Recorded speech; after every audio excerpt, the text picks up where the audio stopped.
Joking with me, I'm going to be singing the power ballad. So, I love it. and yeah, Queen, You're the Champions, Oh, one of the most okay. iconic power ballads. I think we should make David sing today then. That would be awesome. On the recording, the old school recording would be Oh, perfect. no. Go ahead, Kate. I'm Kate Thorson, and my background is in nonprofit, Okay.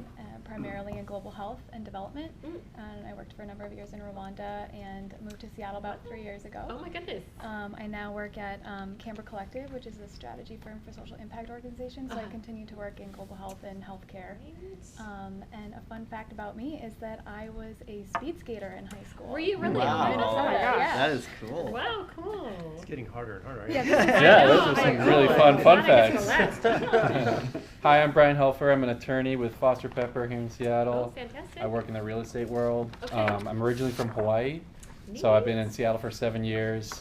My wife brought us out here. She's a doctor now. She brought us out for residency Nice. at UW. Yeah, so that's my story here. Fun fact is I once had hot dogs with Bill Clinton. Did you really? Oh. Nice. He took down 5 hot dogs, had about 20 conversations all going at once, and was pretty impressive. So. Wow, that's cool. Wow, welcome. My name's Tim Miller.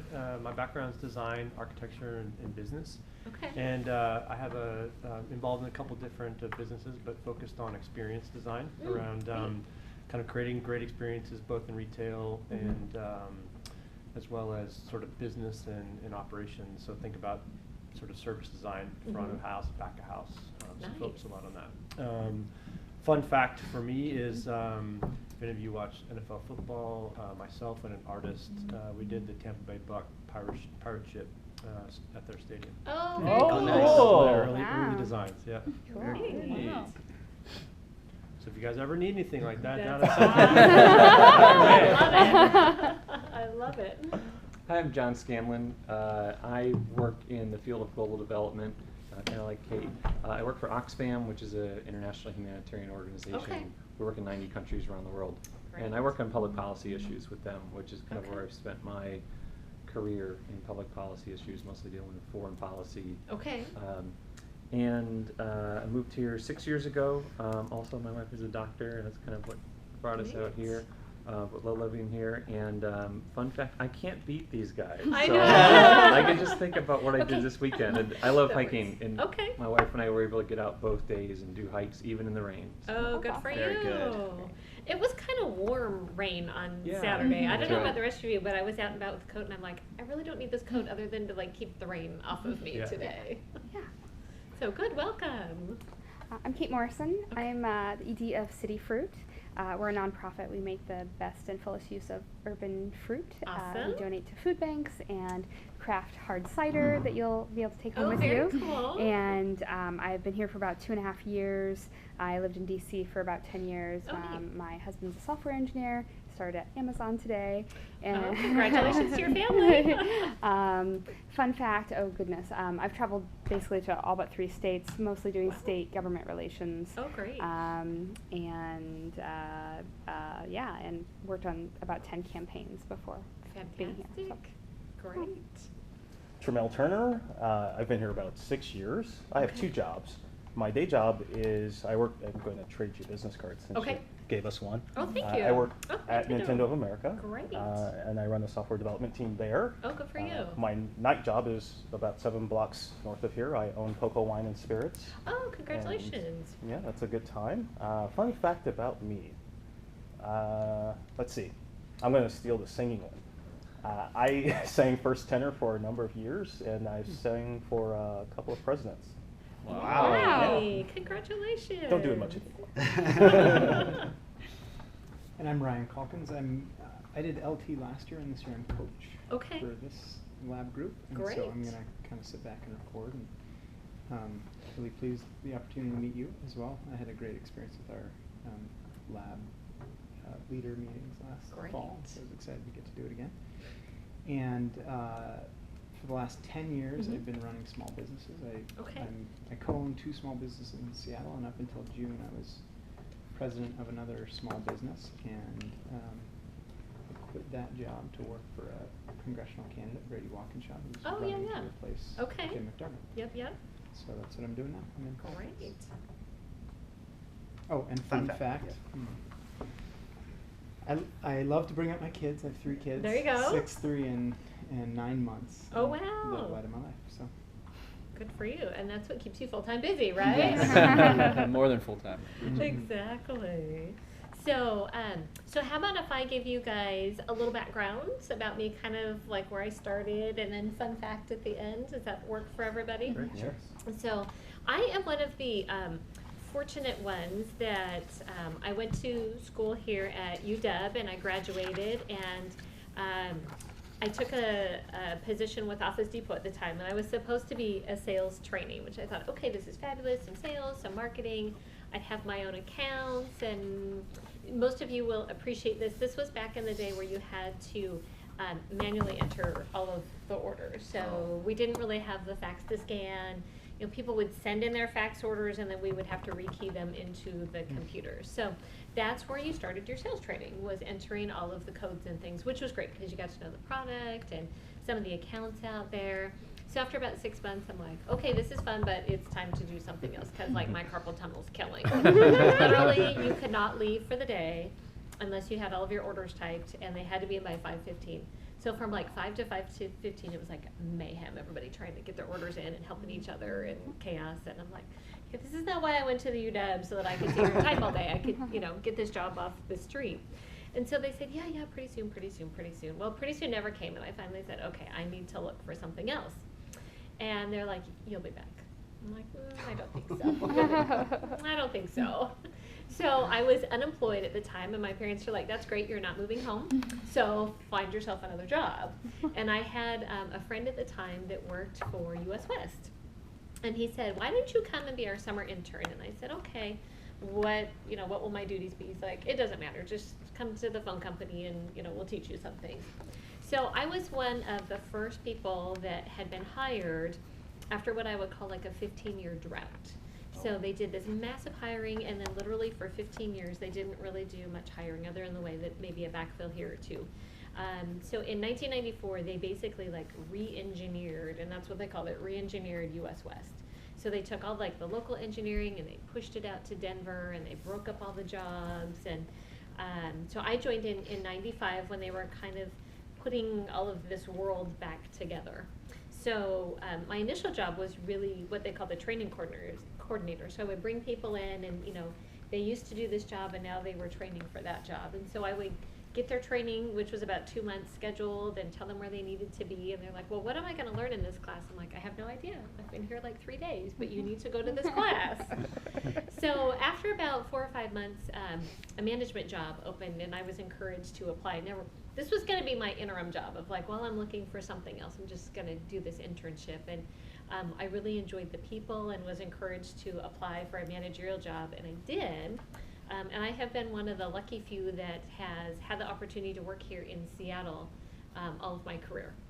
I've had a couple of different opportunities to go different places, one of them being Phoenix. And my husband said, that's great, but it's like 120 down there, so have a good time by yourself. Like, okay, guess Phoenix is off the list. And I've been very fortunate that I've had many different jobs while I've been at the company. So started while it was US West, and really did a lot of just kind of basic managerial work. So I worked across the street over at Terry Avenue, where the Seattle Children's Center is now, Seattle Children's Hospital portion over there. And at the time, I did a lot of work with the union, so that was kind of my first entry into unions and union negotiation. And at the time, I was in charge of kind of scheduling for the whole building that we had over there. So it was about 1,200 people, and we were running a 7x24, 365 operation. So making sure that people had time off and vacation was scheduled correctly. If people were sick, calling other people in. I don't know how many times I would have to call like the night shift folks at noon and be like, I know you just woke up, but I need you to come back to work. And they're like, oh, okay, Sue, come back to work again. So it was really kind of an interesting experience. And then did some other jobs along the way. And then the next kind of big step that I had was moving into what we called our dispatch center. So at the time, I had responsibilities for dispatching all of our field technicians in Washington, Oregon, Idaho, and Montana. And that was a really great job because I learned that my way wasn't always the best way, that maybe my way in Seattle didn't always work for the way they wanted things done in Montana. And I had a couple of really great directors out there that would call me every morning. Mrs. Anderson, we need to talk about the loads today. You know, you didn't think about this, you didn't think about that. And so, you know, having the opportunity to learn from other great people. Interestingly enough, I had that job for 5 years. Most people spun in and out of there in 18 months because it just drove them crazy. And a lot of what drove them crazy was these other managers in other states telling them what to do and how to run their shop. And I took it from a different approach of like, okay, I don't know everything, so learn from these folks that have been here for 30 plus years and be open to ideas and input. And at the time I had a really great boss I mentored, and he's like, okay, you've got this dispatch thing down. It's time for you to go outside into the field and see the pain that you've been inflicting on these people outside. So you get to go outside for a while. And so I moved, taking over our field crews and responsibilities for basically the greater Puget Sound area. And that was really a great experience because then I got to say like, oh yeah, I kind of did those things in the LRAC too. That doesn't work all that fabulous. So learn, you know, how the impact of the center really has on the field, and then have the opportunity to then also work with my peers in the dispatch center to say, yeah, I know I was sitting in your seat and did the same thing, but here's why that really isn't our best option. Maybe we need to look at some other things. And it was sort of a fresh eyes for our field technicians too, that, you know, they would complain about, you just gave me 12 jobs to do in a day, I can't physically do 12 jobs in a day. I'm like, yeah, that's a problem. So also being their advocate and understanding what they were talking about, because clearly in my career path I had not been an outside field technician. I still can't come to your house and wire up your internet, I'm sorry to say. I kind of can, but you wouldn't want me to because it would take me all day, where it would take them like an hour and 10 minutes.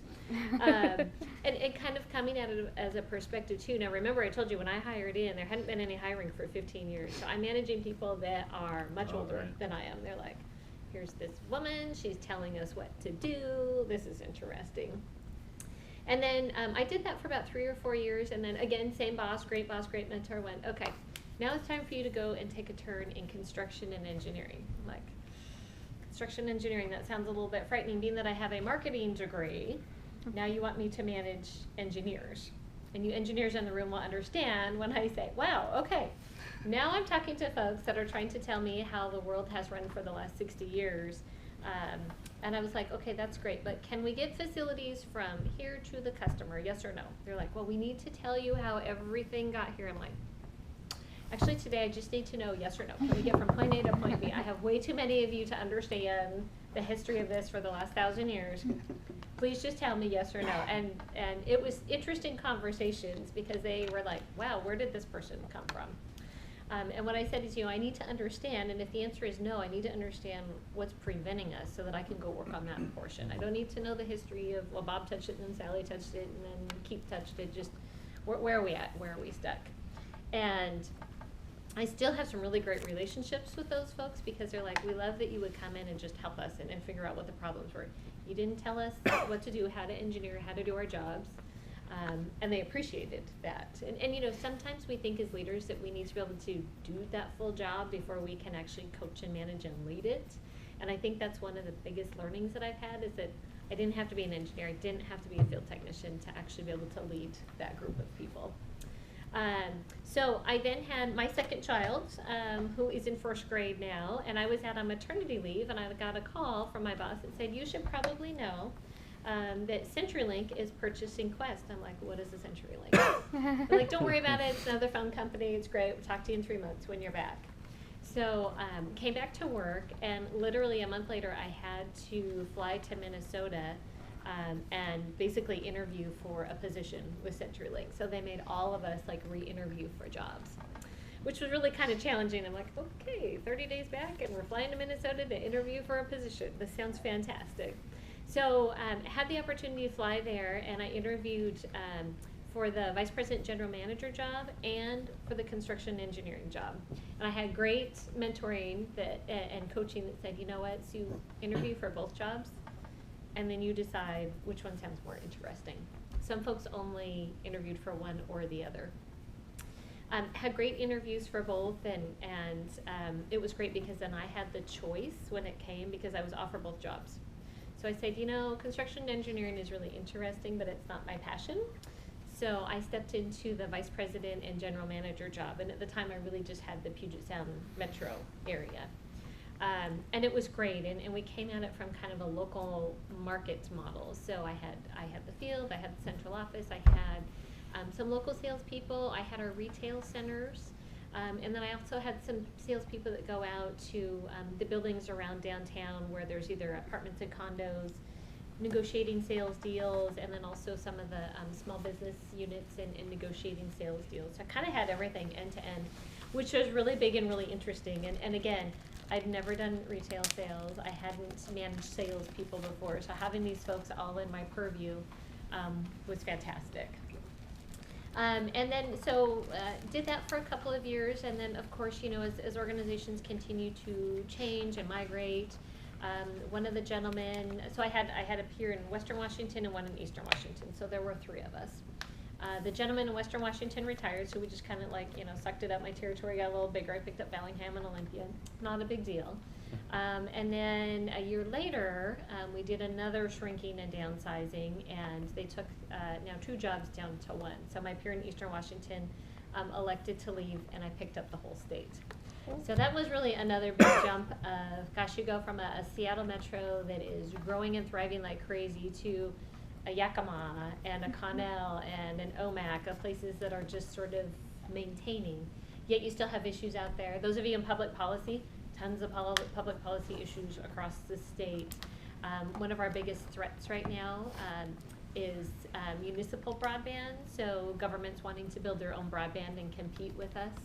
So, you know, you've got all these different pockets of public policy issues going on, and you're trying to keep on top of growing the business. And so that was one of the most interesting challenges. Picking up the rest of the state was just the public policy pieces that came with it. Honestly, the technician work is pretty standard, you know, minor tweaks and balances along the way, but it's just picking up kind of all the political issues that came with it. And so that's how I end up where I am today, having the whole state responsibility. And I just think it's kind of an interesting story, all these sort of evolutions of different companies along the way. So let's see, fun fact about me, I actually love to water ski. So not something that people do anymore. It seems to be all about wakeboarding and things on the water. But yeah, I love to water ski. I have 2 girls, a 1st grader and a 4th grader. I have to tell you, it was really fun actually being off for the summer because I didn't have to do homework. You probably understand that comment. So those of you that have children at home, yes, once the kids go back to school and get, especially that grade school where you have to help them and check everything. I have to admit that I have been cheating lately with my calculator because the 4th grader's been doing 6-digit subtraction. And so I'm going through, and I was doing it for a while, and I'm like, okay, I've spent more time double checking this, and you have to go to bed. So she's like, Mom, that's cheating. I'm like, yes, but I know how to do the math. No, you need to be in bed in 5 minutes, not the next 12 while I continue to check through your math. So it's busy, but it's fun. That's awesome. So do you ski in Lake Washington? Or? Yeah, Lake Washington, and then we spent quite a bit of time with my in-laws over at Sunlands on the gorge over there. So when the river's flat, it is amazing. When it's not, you just don't go. Because it's one or the other over there. It's either like super, super flat or it's like 4-foot waves that are a little difficult. Thanks for all that background. That's really, really helpful. I know it's probably more than you needed, No, but it's it's great. interesting to see just kind of the evolution of, you know, how did you get to this position? No, thank you very much. So what we'd like to do is start out by just sharing what our intent is today. Sure. And that is to know you not only as a leader Mhm. and as a person. And our task, and the reason we're here, is to have this conversation and to learn more about your leadership Great. style, leadership challenge traits, and experience. And we have to produce a report. Okay. And it's a 2-page written report with the primary task of making you come alive on the page. Great. So- Good. No So pressure. I think that No pressure. that background you gave us, I think, was really helpful in kind of beginning to explore Sure, that. sure. We're gonna give you a water skier emoji. That'll Awesome. I be- I think love that it. we have to. And so anybody, I should mention anybody, whether it be our LT classmates or anybody reading this report, would get to feel that you're Awesome. alive on this document. Fantastic. So our conversation is going to center around some themes, leadership themes. Okay.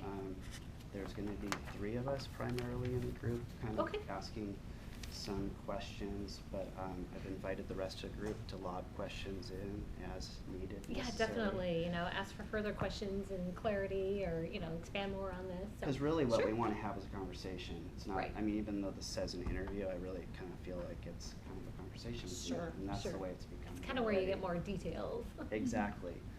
So I was going to start out with our first question, but I Sure. kind of feel like you've kind of pushed into an area Okay. dealing with the public policy Oh, sure. kind of stuff. And, you know, we know that you were really instrumental in striking a deal with the city of Seattle to execute CenturyLink's broadband expansion. Right, right. And, you know, city often has to balance these Mhm. public benefits with corporate stakeholders' requests and stuff. And I'm just curious if you could share a little bit deeper some of that experience you had working with local government and other stakeholders to achieve a very Mhm. positive result. Absolutely. So yes, so just a little bit of background to make sure that we're all on the same page. So when when CenturyLink purchased Quest and kind of picked up this area, one of the things that the CenturyLink leadership in Monroe, Louisiana, where we're based, said, why has there not been investment in Seattle? It's a growing, thriving market. What is going on? And at the time, literally, we could not fix any of our equipment that was broken, and we could not place any new equipment in the right-of-way. So they had a rule that was called the director's rule that basically made the corporation that wanted to put something in the right-of-way send notices out to the households that were affected. And then the 5 people that directly surrounded the box, if you will, literally had to cast their vote to say, yes, they can fix it or upgrade it or place new. Those are the 5 homeowners? Uh-huh. And you had to get their physical signature to say, yes, this is fine, or no. If one person said no, it vetoed everything. So think about that. 5 people could affect a neighborhood of 300. So it was very difficult, number one, to chase people down. I mean, think about your own schedules. How often are you home? I mean, we literally would have to like camp out and be stalkers waiting for people to come home. And then we would give them the papers, and then they would have to sign them and send them into the city. And we would have to say, this is very important, can you please do this? They're like, yeah, I'll get to it. And you know, the folks like us that are busy are like, oh, it doesn't really matter, you know, I'll get to it when I get to it. It would take months to get people to fill out the paper and sign it back. And then oftentimes the one person that was like, nope, I don't want to go there, they were the first ones to send the no vote back, and then it was done. Yeah, so it spent, so you probably get this too, spending, you know, a lot of time in planning and things. There's so many rules. We sat down with the new leadership at the time, so Michael Matt Miller and his team, and said, gosh, okay, we're going to have to make a balanced decision here. Do we want Seattle to have choice and opportunity for further broadband expansion, or do we want to continue to leave that choice in the hands of 5 people in every neighborhood? And I think that Michael and his team understood that if we were really going to expand opportunities, that we were going to have to do something. So we also reached out to some folks in the community that were actually after us all the time of, you need to bring high-speed internet to Beacon Hill. Bring it up here, bring it up here, bring it up here. And when we explained to them the process, they said, great, we will help. We'll go door knocking for you. And they did that for about 3 months, and they're like, this is the most ridiculous thing I've ever seen. So they actually came to CTAB meetings and talked to Michael Matt Miller and DeWitt and the cable office and said, this is ridiculous. You know, you are continuing to enhance the digital divide by not allowing CenturyLink to upgrade and provide opportunities. So the city said, okay, but we have to do this, obviously, you know, through our rules and processes, and they had to do some ordinance language changes initially. And so that was really helpful that we had actually some of the third parties come and speak on our behalf at city council meetings, which was very compelling to the city council to say, okay, this isn't just, you know, a big corporation coming in trying to make a change. So when some of the ordinances were passed and refined, then it allowed basically DeWitt the opportunity to have rulemaking opportunity to say, okay, we can get rid of that director's rule. It's not totally gone, but it's modified to get rid of a lot of the, you know, we still. Everybody should Yeah, vote yeah, yes, otherwise exactly. we're done. Yeah, we still send notices and courtesies and let people know what's going on, but the voting portion is gone. Good. We're also allowed now to go in and fix our equipment. I mean, we had equipment sitting there in the right of way that was just absolutely hanging on by threads. And of course, you know, Mrs. Jones across the street was like, no, don't touch it. I don't want you to do anything. We've subsequently actually gone in and fixed some of our equipment and now provide people with better customer service and better quality, which they are thankful for. So it really was a great opportunity to learn how do you work with the government and really getting those key stakeholders in the community to come and talk on your behalf was much more impactful and powerful than us just coming and continuing to lobby. The other thing that I learned with that too is that we really had to take each council person one-on-one and sit down with them and explain the process and how tedious it was, and why we needed their support and a yes vote. And we were very fortunate that we received a yes vote from all of the council people. Luckily, it was before Sawant